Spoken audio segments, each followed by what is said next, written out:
Peso Pluma is going to headline Coachella 2024, and I'm going to make the case of why Peso Pluma makes sense to be the first Mexican artist to headline Coachella. If you don't know who Peso Pluma is, he is the hottest artist in Latin America right now. He's got songs that are streaming more numbers than Bad Bunny. He is probably the first Mexican artist that I've ever seen on Jimmy Fallon, like playing corridos. Like, that was pretty crazy. He came out as a guest performer during Becky G's set last year at Coachella. Peso Pluma.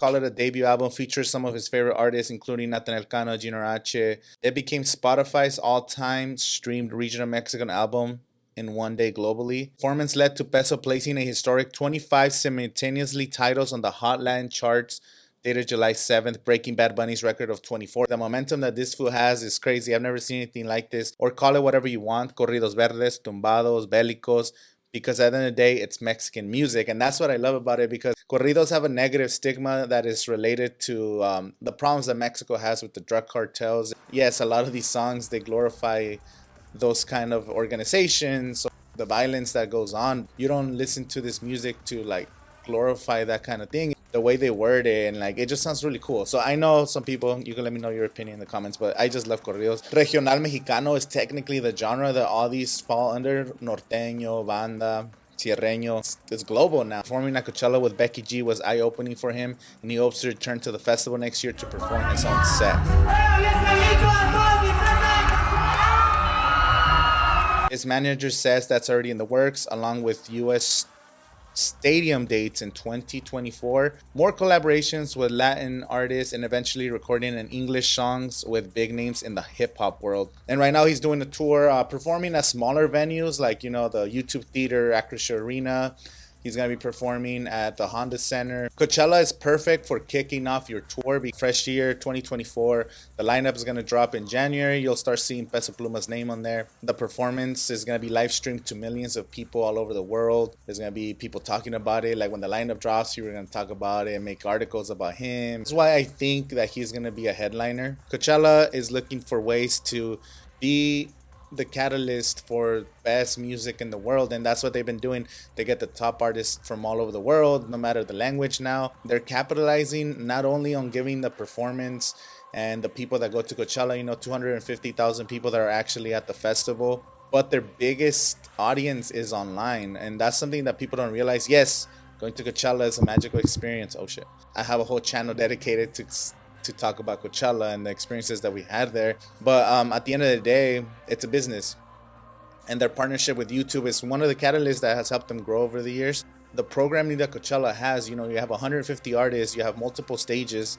What I understand is they have 6 channels, which millions of people are watching these channels back and forth. So you have advertisers.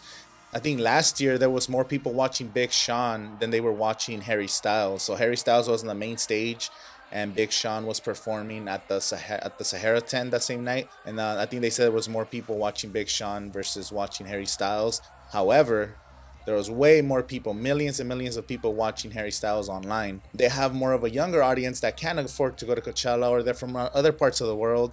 And that's how they're able to capitalize. So Coachella as a business is like, okay, I put Harry Styles or Blackpink. And Blackpink, I think, broke the streaming record. There was 10 million mentions of the name Coachella on social media, and 78% of all mentions were Blackpink.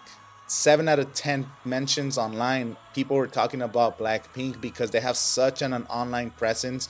And most of those people, they're like a younger Gen Z audience. They're not going to be able to go to Coachella, but their eyes and their attention are on the online performance that Coachella live streams on YouTube. Get somebody like Blackpink or Harry Styles or Billie Eilish or maybe Peso Pluma, they're going to generate a lot of numbers, because Peso Pluma is going to generate attention from people in Mexico and Latin America, even in the United States, younger audiences that they're not going to be able to go to Coachella, but they're going to be watching the live stream. And then Coachella goes to advertisers and says, I have millions and millions of views happening on 6 channels, and I need to sell you guys some advertising spots. So then Coachella makes a shitload of money. Maybe the people inside the festival, they don't care about that artist, but there's 160 artists that go to Coachella. So as somebody that goes to the festival, the thing you realize the more you go to Coachella is like it almost doesn't matter who's in the lineup. But at the end of the day, it's just the production is so good now. They have like hologram shows. They have the most insane concert technology, because this is top of the industry stuff. The art visuals that are now integrating like digitally. So when you put somebody like Blackpink as a headliner, they're gonna create a lot of articles about first Korean pop group to headline Coachella, first female group to headline Coachella. And the reason why I think Peso Pluma is gonna be headlining Coachella is because it will become the first Mexican artist to headline Coachella. And Mexicans have some of the best support groups. The Mexican culture, we love to support, we love to consume.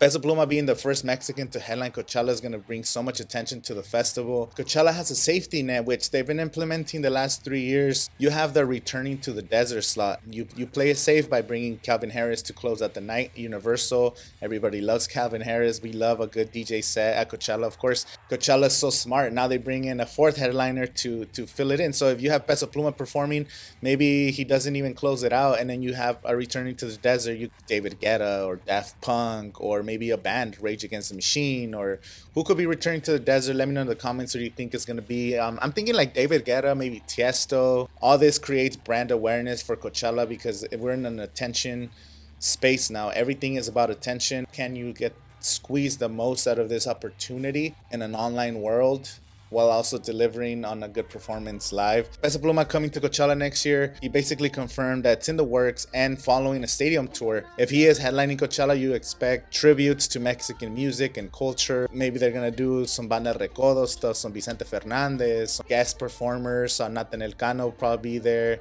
Maybe Becky G to do the Chanel song, Junior H. Like, it could turn into a super show, and that sounds super cool to me. So Karol G in 2022 did her amazing set at Coachella. You know, it was one of the best sets that weekend. And then she announced her tour right after, like the week after they announced the tour. That's what Peso Pluma is going to do. He'll do the amazing performance at Coachella, whether he's headlining or not. And then from there, kick off his stadium tour. He is way bigger right now than Grupo Firme was when they perform at Coachella. If they perform at 6 p.m., you expect him maybe like a 7, 8 p.m. if he's not the headliner. And as always, my name's Angel, and I'll see you in the next video.